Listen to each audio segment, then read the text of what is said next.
Good morning, good afternoon, good evening. It is the Boom Bar right here on your Boom Radio NG. My name is Dolupo, and I bid you a warm welcome to the bar this very interesting afternoon. This is the Boom Bar where we give you everything sports, politics, and everything else in between, entertainment, and anywhere the gist carries us. So we're right here today, and we're going to be giving you everything from everything. Okay, the story of the coalition is not going anywhere anytime soon. I'm guessing that's the whole point of it.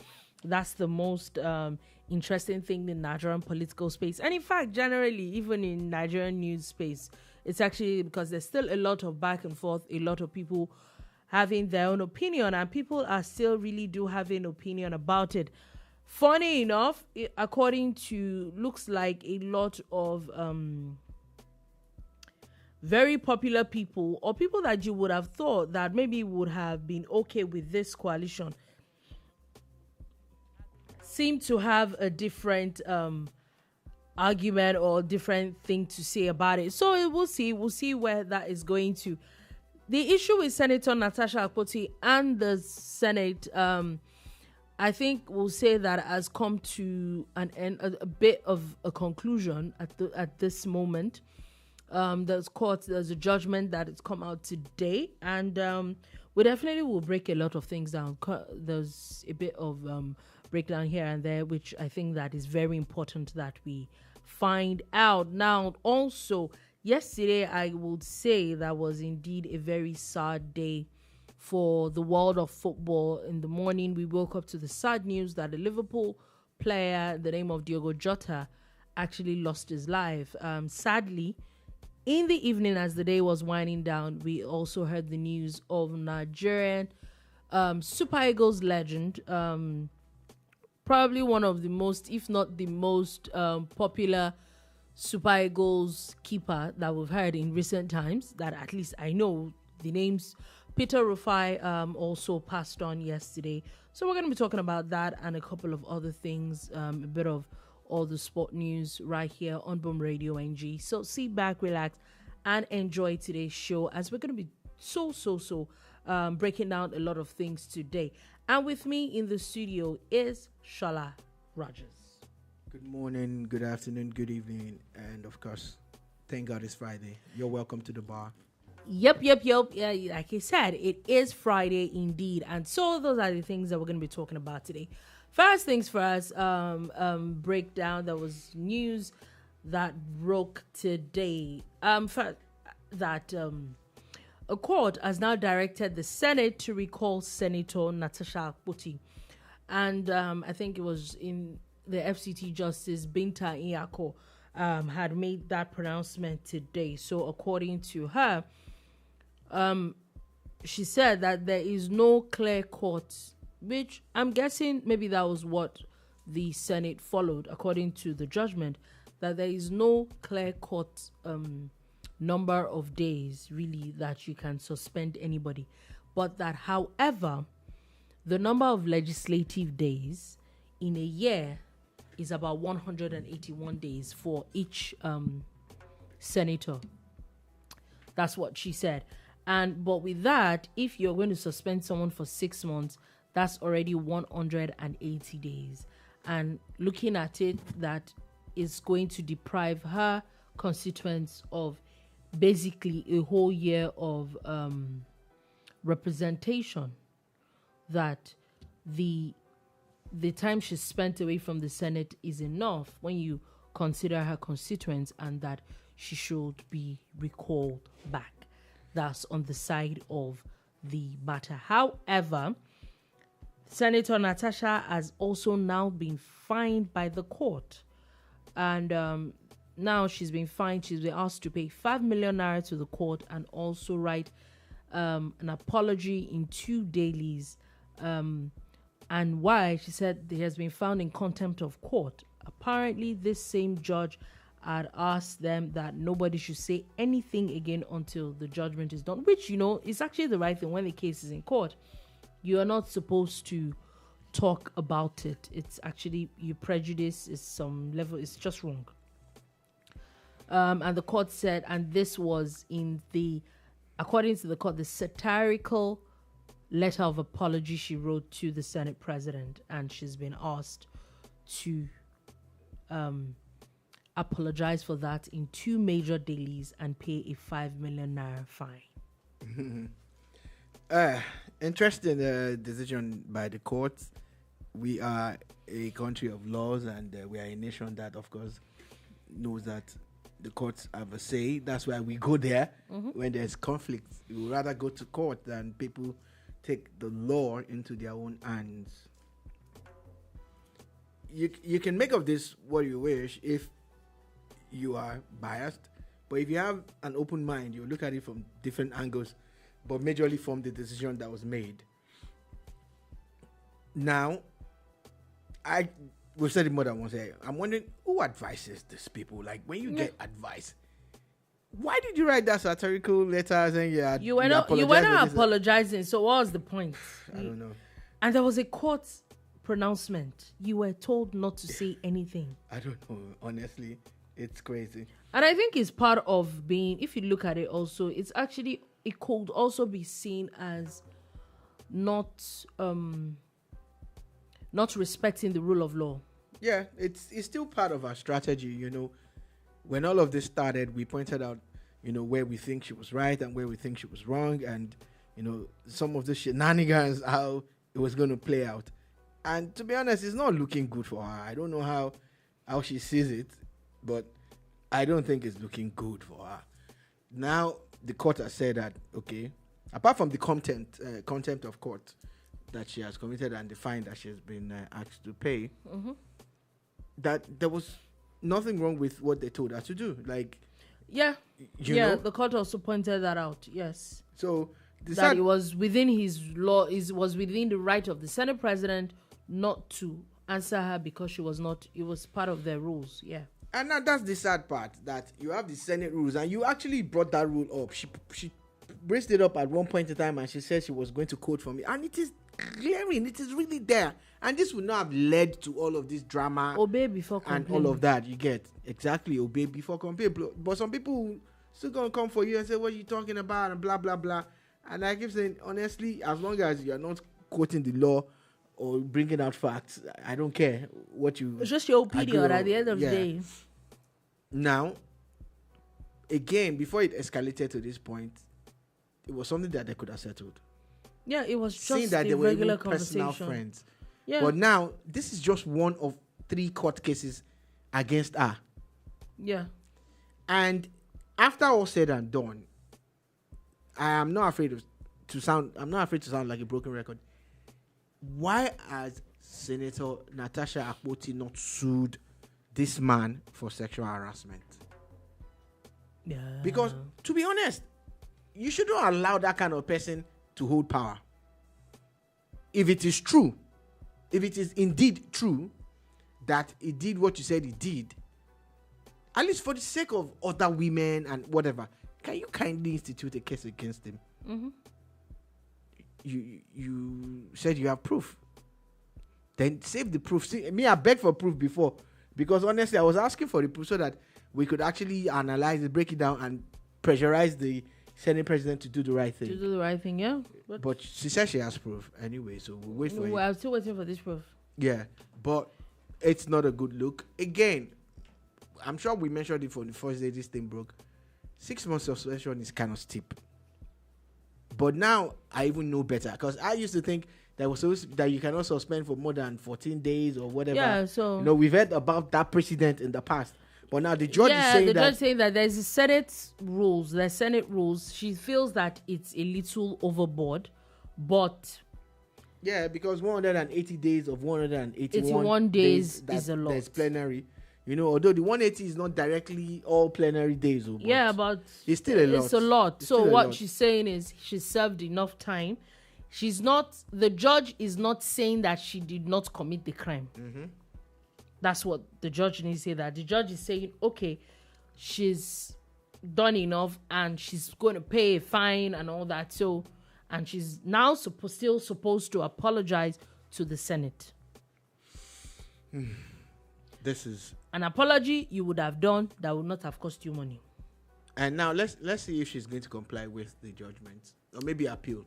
Oh yeah, and I'm guessing that maybe you want to appeal. It's possible That, you might want to appeal. You don't want to judgment. pay that money. You don't want. And you don't to want to apologize. Apologize. Yeah, everybody has. Because, but if I'm correct, that judgment reads that she has 7 days to comply.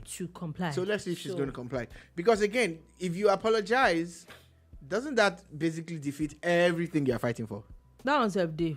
Because the instant you apologize for doing something wrong, yeah, a lot of things just. Where is your case? Yeah. It means that you agree with the judgment. That's what it means. That's what I'm saying. So maybe she shouldn't agree with the judgment. Maybe she should just. Yeah, I think that if for someone that started that fight, I think the smart thing is to see it through. I think so too. See it through. Yeah. I strongly feel so too. She should. Someone that has all of that proof about sexual harassment and assault and sexual whatever, I beg you, because we cannot be seen to be, blaming the victim if there is a victim. That victim blaming thing is one of the biggest problems in crime, where people start to say, oh, why did you go to his house? Why were you wearing a short skirt? Why are you blaming the victim? Do you understand? For someone's horrible behavior. Someone did something terrible, allegedly. So in this case, if it's true, please come out with the facts. Okay, now we're going to be still talking about a few things, but the Senate has now begun their public hearing of constitutional reviews around the 6 geopolitical zones. I think the one in Lagos started today already. And there's a story that I saw a few days ago that I don't know why I keep skipping it. I just wanted to put it out there. So there's a little bit of a rift between the Senate and the House of Representatives. I don't know if anybody caught that story. Mm-hmm. So the Senate had sent 2 bills to the House of Reps for concurrence. And the minority leader in the House of Representatives had asked that the things should be stepped down. Why? Because there is a little bit of disrespect from the Senate. Okay. Why did they say so? And he has a reason. His reason is there are 140 bills from the House of Representatives that has been sent to the Senate for concurrence, and they have not done anything about it. 140. So, since the Senate also needs them for concurrence, they're saying they ain't doing nothing about those things until the Senate also. When 2 elephants fight, it's the grass that suffers. I am assuming that these bills, the 140 bills sent to the Senate and the 2 bills sent to the House of Rep, I am assuming that some of them will favor the people of Nigeria. I'm guessing so. Because I doubt if all will, but at least some of them will. Isn't this a failure of governance now? When 2 people that are neighbors in the same complex cannot see eye to eye, especially knowing that the bulk of these people are from the same party. Yeah. So it's not as if they're fighting along party lines now or whatever. So what is this superiority contest? I think that according to them, they said that the Senate said that they're busy and all that. Yeah, I wanted to be objective. That's why I said. So the House of Reps saying they too are busy. So let me be objective and say, okay, the Senate is inundated with a lot of work. 140 bills. So why do you guys always take those recesses and those breaks? Do you understand? Like, if you put governance first, you don't work 7 days a week. At least, okay, there's no plenary 7 days a week. I know that. Let me not sound ignorant. We know that they work even outside plenary. So you work outside plenary. Let me be fair to you guys. But you guys take a lot of holidays too. You know all those summer breaks and they do winter breaks that you and take. Then they take extended, even more than people that go to school. So can you kindly and I think that it makes sense and get to work? It might look funny, but I think that what the House of Reps said makes sense. But again, why did the House of Reps wait until 140? now. Yeah, maybe. Now. So maybe it's time that the speaker and the Senate president actually sits down. And I just wanted to bring that. They're always sitting down. It's just that they're sitting down for all the different things there. So because I saw it and I'm like, they're nobody always is talking about this matter. Or they're always standing on the mandate. I'm wondering, like, okay, I saw it first day. Nobody talking about. Like, don't you not talking about this thing? Oh, these people are having subtle fights. You people don't know. Anyway, so just wanted to put that out there. But let's go. Just get your acts together, man. Yeah, the federal government is in a bid to improve policing is set to unveil smart police stations nationwide. Smart thing to do. So, the Galaxy Backbone, which is more or less like the driving force behind this, it's going to provide high-speed internet. They're going to provide cloud storage, secure. Why are you hammering on secure? Okay, sorry.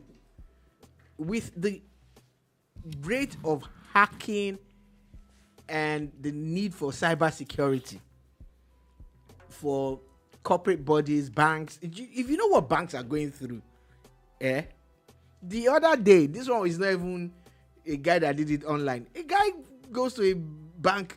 Oh yeah, he down the road. What was he? How did he think he was gonna? My guy went in before they closed, hid in the toilet, and when they left, man went to work.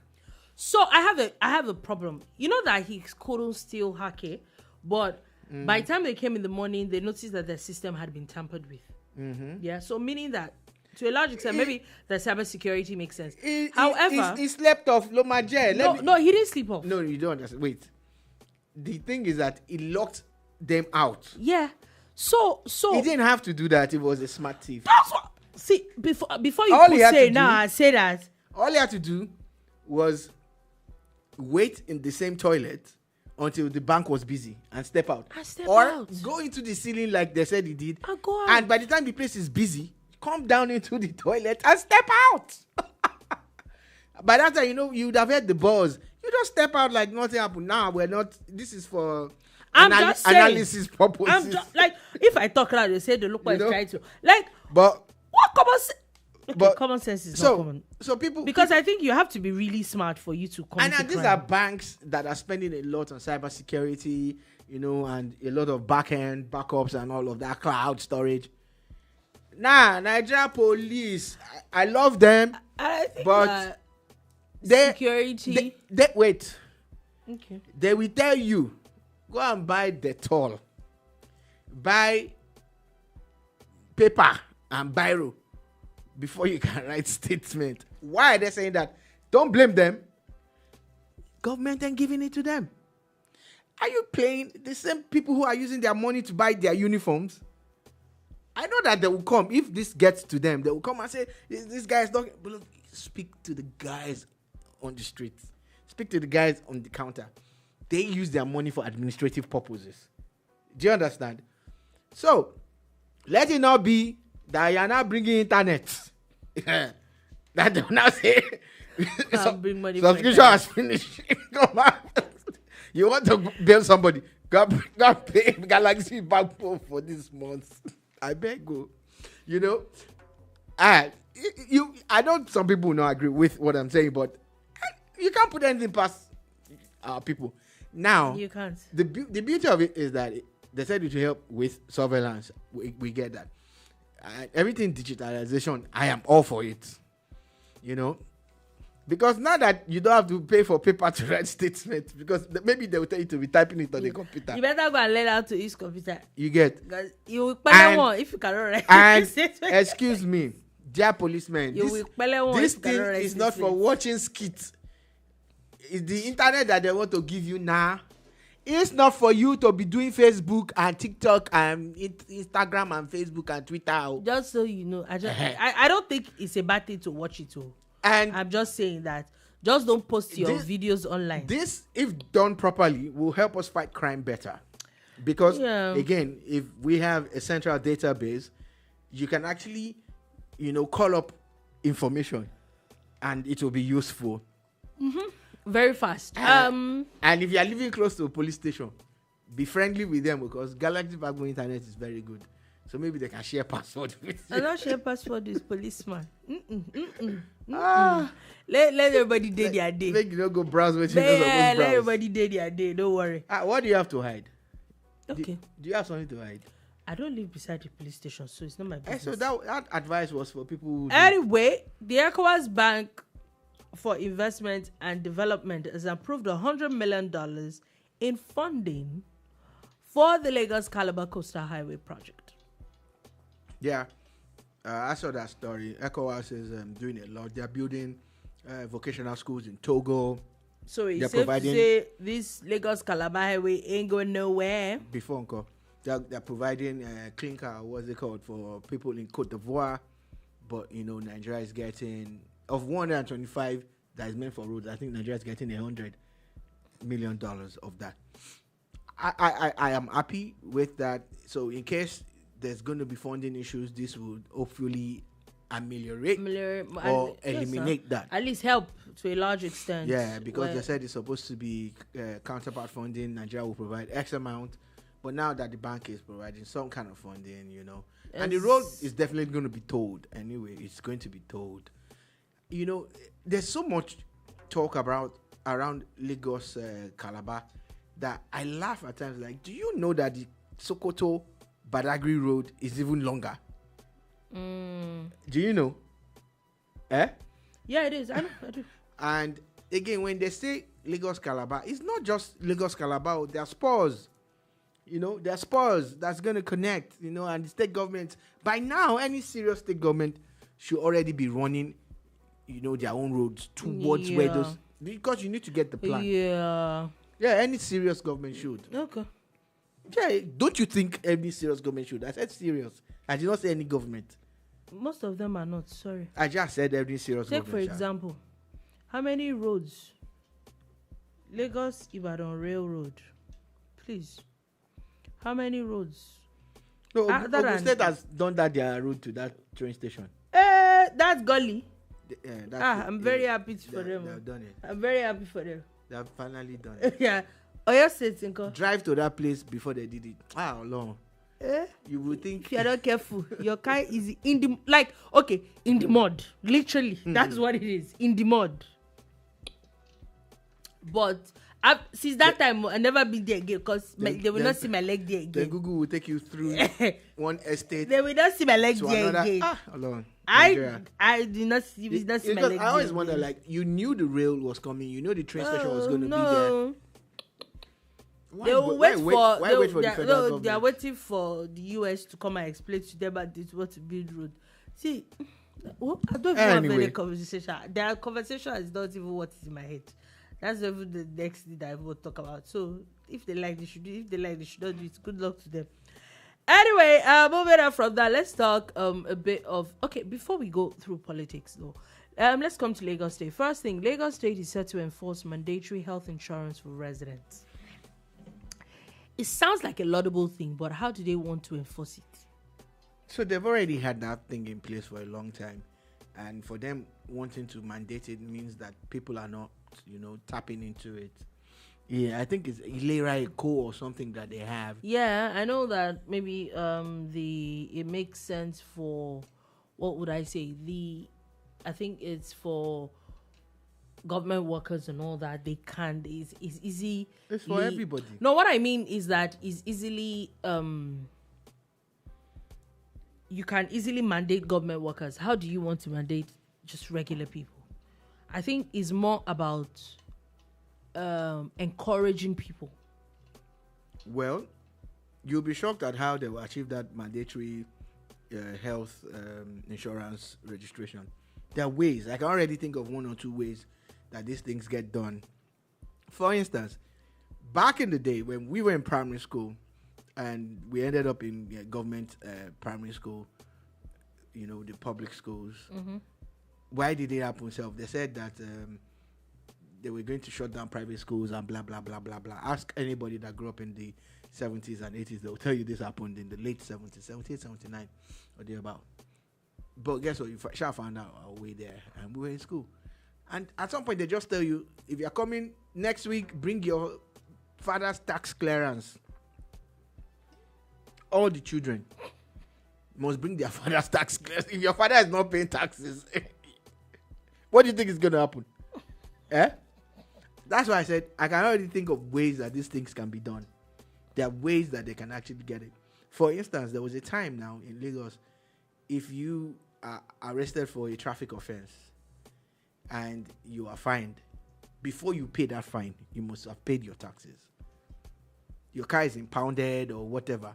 You would go through the whole process. So, in fact, there were some that were made to go through mandatory psychoanalysis. You go to Yaba for tests. Say, well, some people were made to go and do. Oh yeah, I think it was Fasha last time. Yeah, it was. So there are ways to mandate things, and it will work because again, health insurance is actually a very good thing. If you find yourself in a country like maybe say in America where they had it, I think they are scrapping it, or Trump has scrapped Obamacare. If you find yourself in that kind of country, and you are in the hospital, you are the non-American in that hospital, you end up paying maybe like $11,000 for some treatment or procedure, and the American person walks in and gets treated because of that. Yeah, it is scheme crazy. and all of Yes, it is crazy. So we'll see where that is. Also, before we leave Lagos, the Lagos Assembly is set to establish modern correctional centers. So they're looking at what they're saying is how to properly rehabilitate people. Yeah, you see, before you even get to rehabilitation, I'm even more concerned about the security of those correctional centers, the prisons. We like changing names of things. Okay, correctional center, that's what we call them now. They're not correcting anything really, but they're correctional centers. I look at them, if you've ever driven around Ijebu-Ode, if you've been to some parts of Lagos here, you just look at the prison like, is this the maximum? This is maximum security here. This one here is maximum security prison. Really? It looks like something that's, let me not say it, but it looks not maximum security. So in building these correctional centers, I'm more concerned about the solid structure of their security. Again, maybe go pick a space of land where it's not as developed as Apapa and Ikoyi and the places where they have prisons in Nigeria. Yeah, those things. Yeah. And but Lagos said that they're going to have technology. They're going to deploy technology, setting up the places and all of that. So I'm more concerned about that aspect of it before you even talk about the rehabilitation or the correctional aspect of it. Because okay. most of our prisons are actually very old. Alrighty, so let's move on quickly from that and let's go on to a bit of conversation where the Nigerian Medical Association are actually berating the federal government, and they're saying that according to the salary structure of the federal government for doctors in Nigeria, they earn about 11.9 million naira yearly. But the federal government is willing to pay 40.8 million naira to doctors that they're taking to St. Lucia. However, they're also now saying that even those ones are underpaid because the average cost of payment for doctors in St. Lucia is about 113 million naira yearly. Okay, so I am all for a better pay package for doctors, especially. I have a very, very soft spot for them, working with them closely and knowing what they go through and what they put on the line, for all of us. They are like soldiers to me too. Like I see them as, that important to us. But it's not nice that you're taking doctors from Nigeria. If this is true, I'm assuming that the NMA knows what they're saying and they have the information, at hand. And you're paying those ones like that. But however, we can't compare. We can't just do a blanket comparison because there are more doctors in Nigeria than there are doctors in St. Lucia. The entire population of St. Lucia is not more than the people in Opik. Yeah, it's a country of barely 200,000 people. Yeah. Do you understand? So, again, based on their population and the space, the tiny landmass that they occupy, you can excuse one or two things. However, that's not an excuse to underpay Nigerian doctors. I know that they're talking about one training grant that they have been asking for that they've not gotten. You get? That shouldn't be happening. Now that we are making savings from subsidy, now that the federal allocations has increased to the point where, the states are really getting a lot more and local governments have started getting their monies, shouldn't we start doing this interventions, especially for the military and the medical personnel? Honestly, I think that the entire medical, not just doctors now, the entire Nigerian medical system, they need better remuneration. There's a reason why the lecturers are no longer complaining. There's a reason why the lecturers are no longer on strike. Can it not be across board? And especially for the military too. So as you do this for the doctors, which I hope this government will do, remember the military, because these people are putting their lives on the line, and you'll be shocked at how poorly remunerated they are. Okay, so we definitely will follow that through, and I know that right now there are quite a number of politics gist I want to talk about, but I actually want to do a little bit of breeze through sports. And one shocking news that I just saw now, but before we get to that point, like I said earlier, yesterday was not a very good day for the world of football. Let me just put it like that. Not sports channel, world of football. As yesterday morning, it was Diogo Jota. As of today, he had his brother's body had been moved from Spain, and they got into Portugal for the funeral. Very, very, very sad. The funeral will be tomorrow morning. Yeah, very sad one. In Portugal. Man got married a few weeks ago, about 2 weeks ago. I think it was on the 22nd of June or thereabout. And on the day he died, just 2 or 3 hours before he died, he had posted a video of his wedding. I've gone to watch that video, and it's sad. It is. It's such a very sad one. It's been with his partner for a few years. They have 3 kids, all of them little kids. There's this particular picture I saw of them with their 3 dogs. It was the picture of a family, and at 28, his life is snuffed out just like that. It's now, really people sad. are talking about a freak accident. They're saying that maybe he lost a tire or something. That was not necessarily over speeding. You get that he lost a tire, because some people had alleged that it was. Yeah, it wouldn't have been so bad if the car had not burst into flames. Yeah. It was that. I think that was what was in there. He wasn't alone. He had his younger brother who was Andre Silva, who was also a footballer. Yeah. It's really very sad. It's one of those stories that you just hope to wake up from. It's a very, very sad one. Happen. Liverpool has also now retired his jersey number, and so it's official that number is not going out, because it was actually playing for Liverpool. It's not like as an active player for Liverpool. Anyway, okay. I just wanted to say that looking at the tributes and how people have talked about him, the videos of him, there was a man whose son had some issues, and he actually reached out and called the boy, and the guy's life changed around. It's just sad that the guy was more or less like an angel, and it's sad to see that his life got snuffed out like that. Yeah. And coming down to Nigeria in the evening was the announcement of the death of former Super Eagles keeper Peter Rufai, and he too, is retired from football. 61. When you think about it, 61-year-old man is not an old person. No, it's not. And I'm not even sure a lot of people knew that maybe he was ill, because it was said that he died from some illness. Dodo Mayana. Mayana Dodo. Mayana Dodo. That's what you would say when you go. Because that's his nickname, Dodo Mayana. And, this one hit me hard, because this was someone I knew. And we talk on the phone, we hadn't seen in a while, but we used to talk. He was supposed to be here at some point, but he had to call to reschedule, and we never got around to bringing him back to Boom Radio NG. I knew him like that. He would call me when he had projects and, bounce some ideas off me. Yeah, I make bold to say that. one of the things that hurts me the most is that now I see the president sending tributes. I see Peter Obi sending tributes. Atiku sending tributes. Governor Sanwo-Olu sending tributes. The NFF. I see everybody sending tributes.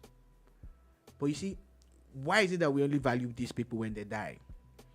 A top Nigerian athlete who represented Nigeria at the highest level called me today after hearing about Peter Rufai's death and was more or less feeling extremely blue, extremely sad. That can I see the way people are talking about him now? And that she knows that he was ill at some point and that nobody said anything about that period. Now, we don't know how long he was ill for. But it doesn't matter if it was long or short. I just get where she's coming from. Because she's also seeing herself in him. Like, what happens if something happens and this is all? They'll just be saying nice things about you. But the person is gone. And I get where people say, hey, they had their careers, they made their own money. But you see, what about our humanity? What about the service made to fatherland? People's lives that they were not really compensated for. Yeah. You understand? Their colleagues in other countries know the things that they got off and the system that they came back to that protected them and gave them a soft landing. One of the biggest regrets that I know that Rufai would have is that he had acquired some coaching licenses and everything, and he always wanted one of those top jobs. He would say that, look, I know I can do this. And because he wasn't that much of a pushful person, the last time they were going to have an election at the Lagos FA, he called me. And he was telling me, look, this is what I think I want to do. And the little I knew, I told him, and I told him the people I felt he should reach out to and everything. If you come to look at it now, it should be the other way round. You should be looking for people like that. It should be the Rufais of this world who are actually calling the shots. Because beyond playing the game, the man went to school. He's educated. He's intelligent. You know, so it's very painful for me personally that, you know, Peter Rufai had to go the way he went. But I hold on to the good memories, the joys that he gave us. You know, I'm a massive stationery stores fan. And Peter Mbah kept for us. And that is one memory that I have of him. You know, I was really young and I could remember that he was a goalkeeper for Nigeria. For stationery stores. Then he went abroad and he still did well. And he was our first goalkeeper at the first World Cup that Nigeria ever went to. And he did have a good showing there too. So, all our thoughts and our prayers are with his family. Now, before we leave the issue of sports, there's a particular story that just dropped. In fact, it's not up to an hour ago. Thomas Partey, that we know that I think at the end of this month, he's supposed to leave Arsenal. He's more or less gone. Basically, has officially now been charged with rape by the Metropolitan Police Service. The Crown Prosecution Service has authorized the Metropolitan Service to charge him after a file of evidence was submitted to detectives. It was said that these offenses are taking place between 2021 and 2022. Now, my mind, two questions I have. First, this issue of footballers being charged with rape. Yeah. It's becoming an epidemic. Whether they are guilty or not guilty, do you understand? It needs to be looked into. Is it that they're not careful enough? Is it that they're really guilty of some of these things? Is it that people are trying to take advantage of them?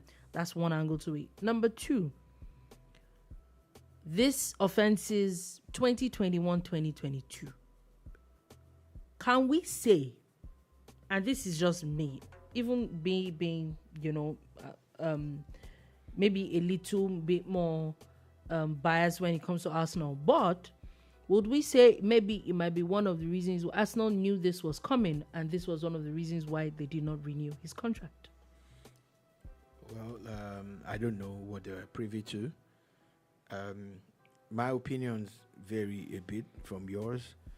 All the examples and possibilities that you lined up for me are probably possible.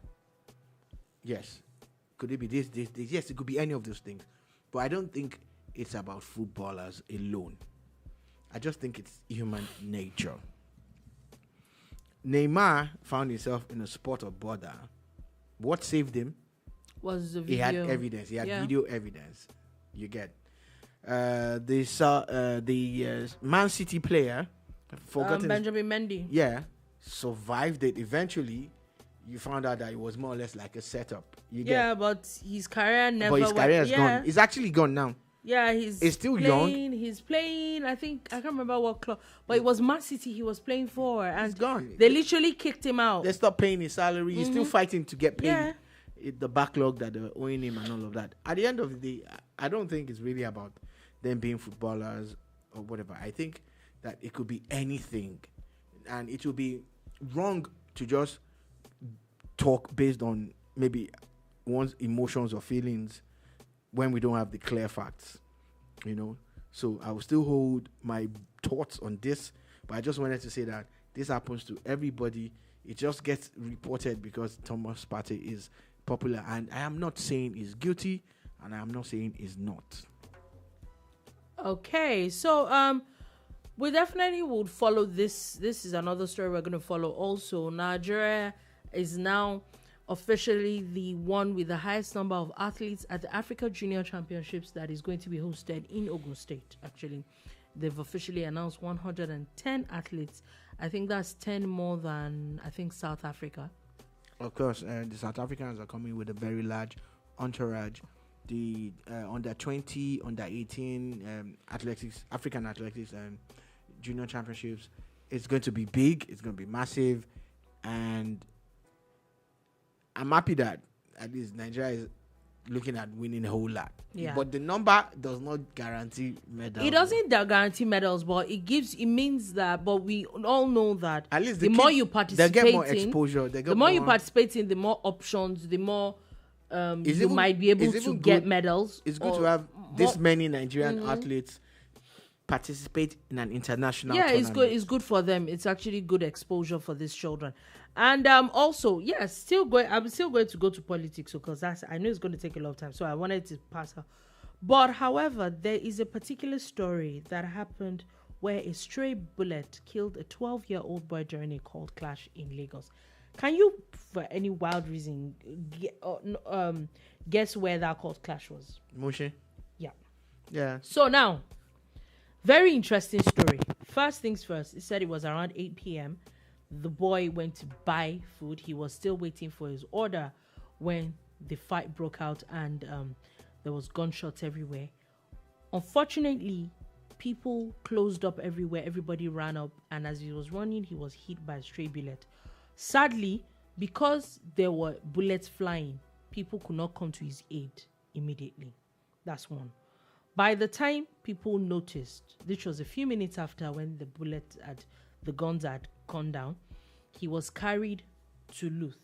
However, by the time they got to Luth was still shut.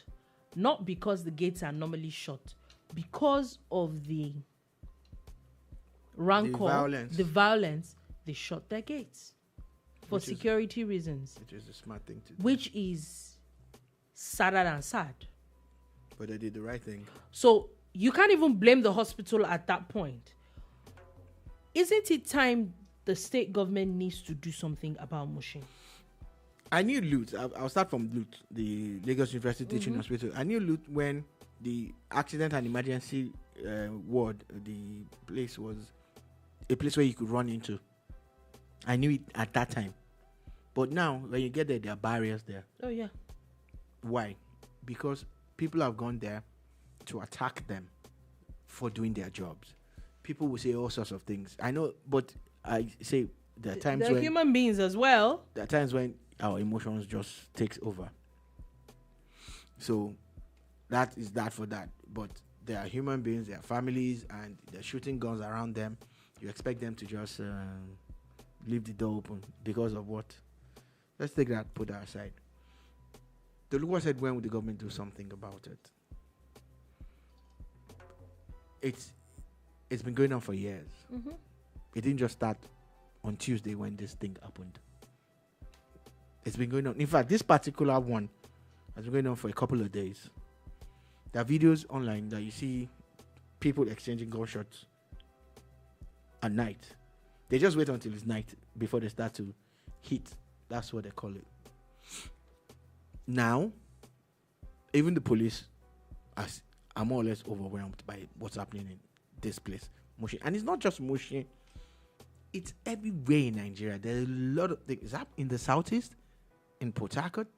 So, this is me calling out the Inspector General of Police. Because, guess, you know what's going to happen next now? When we make a lot of noise about it, they will now deploy the military. Yeah. The Nigerian army is already overstretched. They're overstretched. They are fighting wars in over 50 parts of Nigeria. And you really don't want the military in your neighborhood, though. You know? Okay. But again, if you see something, say something. The people who live there, the innocent ones, they know these criminals. They see them.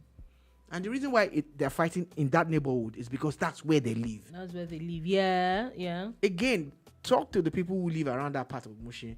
There've been a spate of robberies. It's been going on. But a few weeks ago, the police actually went there to raid one of the hottest spots. Shout out to the Nigerian police for doing a massive job there. But I think they need to sustain it. But will you help them with information? To be major show of force. Yeah, in those kind of places. what about the people who live there?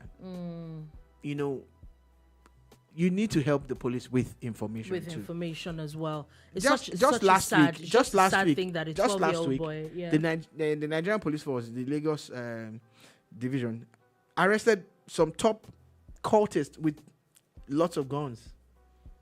Yeah. You know, even from this Mushin access too. So I say shout out to the Nigerian police. But I'm saying, please, can we do more? Please, I beg of you guys. Look at that innocent guy. Then, to his parents. I'm sorry you're going through it now. The boy's 9. 12. 12. 9. 12. Shouldn't be outside at that time. That's also another conversation. It shouldn't be outside at that time. What's a 12-year-old doing? Buying food. Buying food at past 8 p.m. It shouldn't be outside at that time. And the reason why I'm saying that is that things are not what they were when you were growing up. It shouldn't be outside at 12 at 8 p.m. 8 p.m. Yeah. It shouldn't. Anyway, moving on from that. Now let's come back and let's talk a bit of politics before we go. Now, we know that the bride of the moment is the ADC, and a lot of people have had a lot of things. People are still having a lot of things to say about it. One of the angles that we had not seen in the past 2 days, maybe a lot was from the PDP. But a PDP chieftain, former national vice chairman of the PDP, Bode George, is now telling Atiku and other PDP members that what exactly is their point. A lot of them have not even resigned from the PDP. Also accusing them that one of the major issues in the PDP that was caused by these people.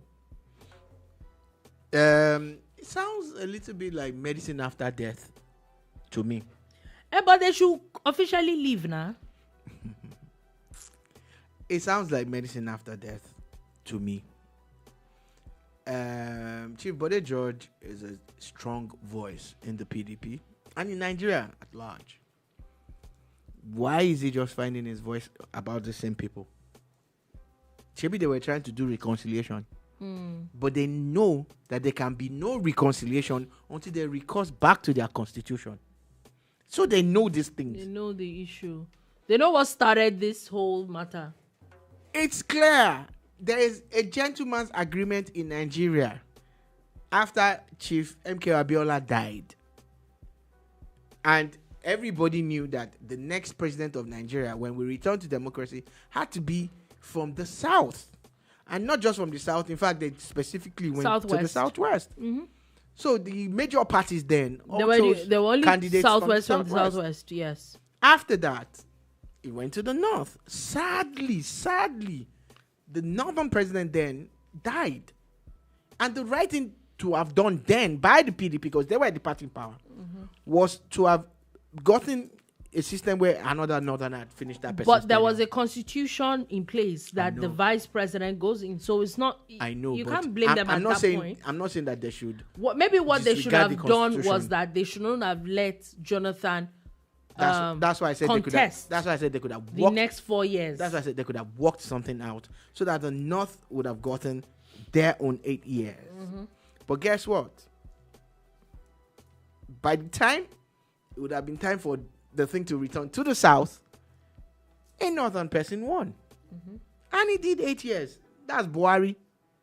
Then after Buhari, an Atiku comes to say he wants to be president. Why? We all agreed. I think that was what scattered the whole thing. That was the crux of the matter. When Buhari was president and he was seeking re-election, nobody from the south came out. No presidential candidate. In fact, within the APC, there was no candidate at all. No candidate, no. But from other parties, you look at the people that contested. Atiku too, it was a northerner. That's what we're saying. So Atiku had no business contesting. Forget what I said yesterday, because I still mean it. What I said still stands. But in this context of these PDP issues, he had no business contesting. Maybe if he didn't contest, a Peter Mbah would have stayed in the PDP. Maybe a Wike would have won the primaries. Maybe a Wike would have defeated a Tinubu at the general elections. Maybe a Peter Mbah would. Do you understand? We don't know. But there was no business of anybody from the north contesting, understanding that gentleman's agreement. So that has led to all of this, and that's why Wike started working with Tinubu, and that's why they are now saying that they have left, according to Egbon Dele Momodu, that they have left the carcass for him. And that's why I said that Chief Bode George is just basically crying over. This is something he should have spoken about. If they were more emphatic, then this would not have happened. And they would have put Atiku in his place. But they can't. They don't have the balls. Even when Wike started doing all these things that I refer to as anti-party things, they didn't have the balls to also call Wike to order. Call him to order. Speaking of Wike, he had made a statement today while the vice president was commissioning one of the things that he was putting out today, and he used that opportunity to talk to his former friend Amechi, who was in an interview yesterday, who said his own piece to Wike. He has now said he's going to that platform today to say his own piece, but that he's going to make sure that Amechi is not going to ever smell power again. And that people like him have only been out of power for 2 years and they are whining. And that's what a lot of Nigerians have been pointing out. And I think that it makes sense. I saw a video by a guy. So apparently VDM more or less probably doesn't endorse this coalition or doesn't speak in support of it. Yeah. And there's a guy that made a video. And I saw a lot of people from a particular party and region endorsing what the guy said. So are they going to attack? The guy was saying that anybody that speaks against the coalition will be dealt with, telling VDM like this that if he hits the streets or if they catch him, they're going to deal with him for not supporting or speaking against the coalition. And that's why I said, this thing is that deep, right? We're going back to that sentiment of 2023. We're going back to the same emotions of 2023. And at the end of the day, where did that get you? Nothing. That's where we're going to. Now, so are these people going to attack Charly Boy too? Because in Charly Boy's words, which in very few times, which I agree with what the man says, he said, they are old wolves in new agbada. Yeah, more or less talking about old wine in new. It's the honest truth. In new skin. These people have always been in government. Every single one of them. I don't have a problem with wanting to kick out the current government. Everybody has a right to contest, but don't come out and form. Oh, we're doing something different. Y'all have been there. You are all friends with these people. You're just aggrieved. So, don't come out and say you want to change Nigeria. What have you been doing in the government? That's my issue. They mentioned Malami, for instance. He was one of the top people in Buhari's government, one of the most powerful ministers in Buhari's government. And that Malami is the one that is trying to rescue Nigeria.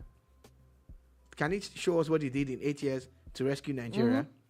And Amechi comes out to say Buhari did well and that Tinubu is doing worse. And I look at the Amechi and I'm like, and again, there are some things that Rotimi Amechi has been saying that I think are very unguarded. You're more or less trying to instigate, a bloodbath. Yeah, and there are things that he's been saying. And the videos are out there. I saw a video of Peter Mbah's running mate in 2023, and the man, his interview, very interesting interview actually. If you have time, you need to go and watch. He said a lot of very instructive things. Yeah. And he said, one thing that I held on to that he said was, it's interesting how he sat down with these people now that he's still shocked that, the people that they campaigned against. Structures of criminality. And now the people that meaning that it's kind of saying, okay, what is this guy doing here? However, he made a statement and said, it's fine now until the primaries. And he said something, he said, if you cannot conduct a very good primary and everybody sticks to the results, how do you want to run a country? Remember, I already told you yesterday and how Peter Obi reacts to these things and all of that. He's there, and I think it might work for him and it might not, but I think he likes to gamble a lot. He likes to do this.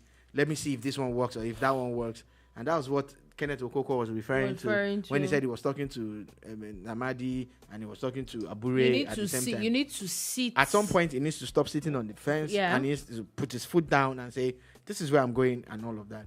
One, you cannot be in two political parties at the same time. You can't. You cannot. The wicked that you people are comparing yourselves to did not join APC. He has not resigned from the PDP. Yeah, and it's actually not a crime. We've seen it before. And he's still attending PDP events. Well, we've seen it before where I think it even happened with President Obasanjo. Yeah, the government of national unity. We had Bola Ige and the rest of them who went to work in Obasanjo's government. So back to this matter, Yakubu Dati spoke a whole lot. And what I could deduce from what Dati has said is more or less like... It doesn't sound like he's okay with the... He said that was the third coalition meeting he was attending. But that he's still a Labour Party member. And he hasn't really agreed to the coalition. Yeah, he seems like he's very not... And what he's also saying is that he believes that they got 10 million votes at the last election. Mm-hmm. And in his own view, in his own words, they won without a coalition.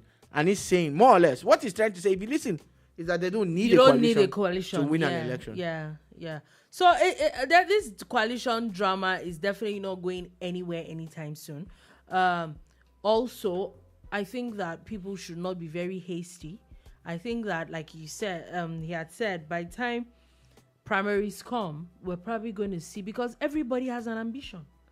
What's going to happen to everybody's ambition then? Which is where I believe that you will see that it's really not about Nigeria. Everybody just wants power. There is no way His Excellency Abubakar Atiku is doing all of this just because he wants to make somebody else a president. But I stand to be corrected. Yeah. Me, you can correct me and tell me I'm wrong. Okay, on that note, that is all we have to take today on The Bar. Thank you for listening. Thank you so much for watching. We'll be back again on Monday at 3 p.m. West African time to give you another wonderful edition of The Boom Bar. Do have a beautiful, beautiful day ahead. Peace.